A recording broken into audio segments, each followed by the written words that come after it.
All right, so today we're going to dive into the success principles of someone so unbelievably wealthy. I mean, his name has been famous for literally thousands of years. We're going to unpack the secrets from this really fascinating book by Murdock, all about the life of King Solomon. Let's jump right in. Whoa, look at that number. $500 billion. What is that? The value of some huge tech company? The entire economy of a country? I mean, that's a number that's kind of hard to even wrap your head around, right? So, where on earth does a number like that come from? Okay, get this. Believe it or not, that's the estimated modern value of a single building. And not just any building. We're talking about a temple built thousands of years ago. I mean, that's just wild. So the question is, who? Who could possibly pull off something on that kind of scale? We are talking about none other than King Solomon. Yeah, the guy who's often called the richest man who ever lived. And our guide for this whole deep dive is a book called Secrets of the Richest Man Who Ever Lived. It breaks down 31, master secrets from his life. We're not going to go through all 31, but we are going to look at some of the most powerful ones, and we've grouped them into 3 big ideas. So the first big idea, and honestly, maybe the most important one, is this. Solomon's success didn't start with his actions. Nope, it started with his mindset. It was all about his internal philosophy, how he thought about the world. So let's break down 2 key secrets from the book for mastering this inner game. First, you gotta make wisdom your absolute obsession. And second, you need the guts to admit your own limitations. You know what really made Solomon different, at least according to this book, was his laser focus. Think about it. He gets the chance to ask for anything he wants.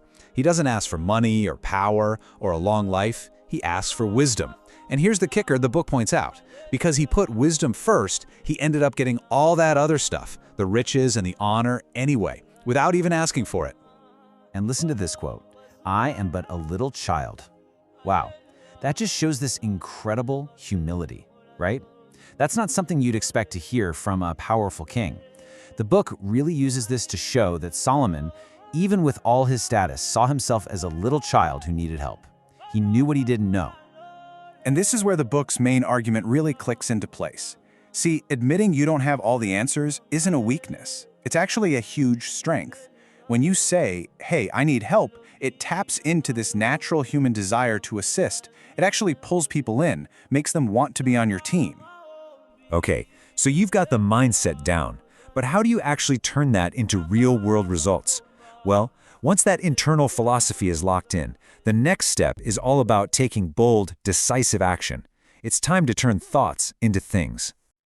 The book lays out 3 really critical steps for this.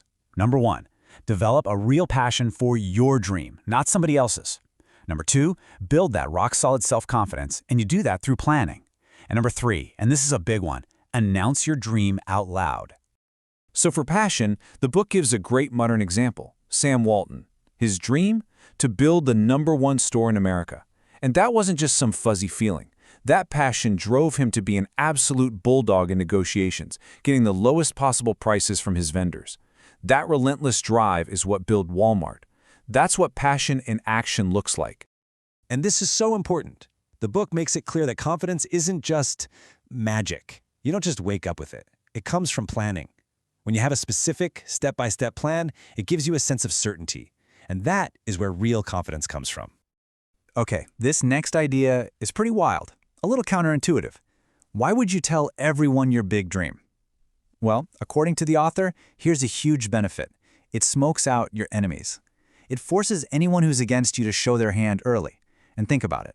A hidden enemy is a huge threat. But an enemy you can see? Well, that's just a challenge you can plan for. All right, so you've got the mindset, you've got the action plan. What's missing? Well, the final, crucial piece of the puzzle, according to the book, is people. You have to realize that you can't achieve anything truly great by yourself. It's all about other people. So, 2 big secrets in this section. First, go talk to other successful people. Get their advice. And second, actually involve other people in what you're doing. Bring them into your dream. I mean, think about this. Solomon was supposedly the wisest man on earth, right? But even he didn't try to do it all himself. The book points out that when it was time to build that incredible temple, he went and got help from an expert, another king named Hiram, who was a pro with building materials. The lesson is pretty clear. Even the best of the best need advice. And this really shows you the 2 paths you can take. When you ask for help, people feel needed, they feel valued, and they want to help you. But when you try to be the lone wolf and do it all yourself, you just push people away.